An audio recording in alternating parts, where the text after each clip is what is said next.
هنعمل النهاردة حاجة حلوة جميلة جدا تتاكل كده مع كوباية الشاي الصبح. يعني هي تشبه البسكوت بس هي أجمل بكتير من البسكوت. يلا بينا ندخل على المقادير على طول.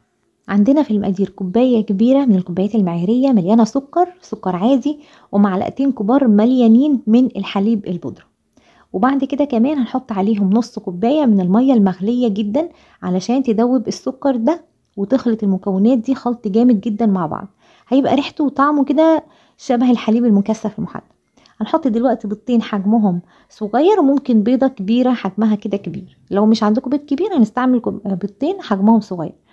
وطالما حطينا بيض يبقى نحط فانيليا، معلقة صغيرة من الفانيليا السايلة او كيسين من الفانيليا البودرة. هنقلب المكونات دي كده مع بعض كويس جدا جدا. ممكن بقى في الخطوة دي نستعمل مضرب كهرباء، مفيش مشكلة. عندنا دلوقتي نص كوباية من الزبدة الباردة، بس انا سبتها بره التلاجة شوية علشان تتخلط معايا بسهولة، لان انا طبعا النهاردة شغالة بالمضرب اليدوي العادي خالص. هفضل اخلط فيها واسخن فيها كده، مع طبعا المية كانت سخنة فهتدوب لي الزبدة بسرعة لحد ما نتأكد المكونات دي كده اختلطت مع بعض. مفيش اسهل من كده. هنجيب بقى نص كيلو من الدقيق لكل الاغراض، وممكن كمان تستعملوا دقيق بسكوتات اللي هو خاص بالكحك والبسكوت. هتجيب دلوقتي نص كوبايه نص كيلو دقيق، حطيت نص المقدار. وهنحط معلقه صغيره مليانه من البيكنج باودر ورشه ملح صغيره. هنزل بالتدريج كده للدقيق بتاعي، لان طبعا مش هحطه مره واحده، ممكن يعني الخليط بتاعنا يتماسك قبل ما اخلص النص كيلو كله. لكن المقادير دي اخدت من نص كيلو كمان حوالي معلقه.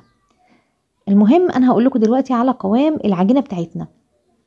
بعد ما نزلت بنص كيلو كله وقلبت كده بايديا، انا مش بعجن طبعا، البسكوتات كلها ما بتتعجنش، هخلط بس بايدي كده وهختبر بالايد التانية.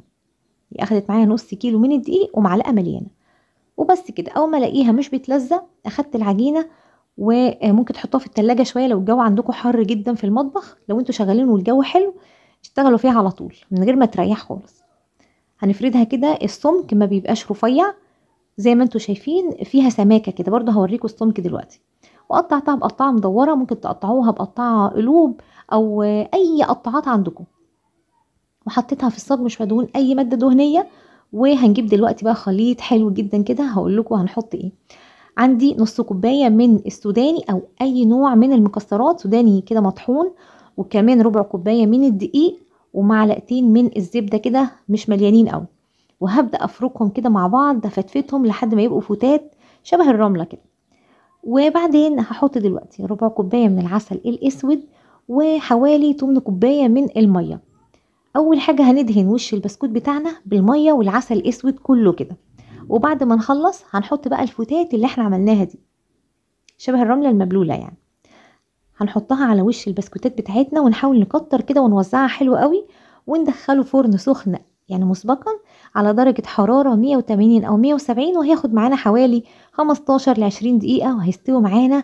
وهيبقى حلو جدا. أما ياخد لون ذهبي من تحت هنرفع الصاج بتاعنا تحت الشواية لحد ما ياخد لون ذهبي حلو من فوق. هو بيبقى طري حاجة بسيطة من جوه، ومقرمش وجميل من بره. بيبقى طعمه حلو جدا وريحته حلوة قوي، وحلو جدا جنب الشاي. ان شاء الله انا متأكدة لما تجربوه مش هتبطلوا تعملوه.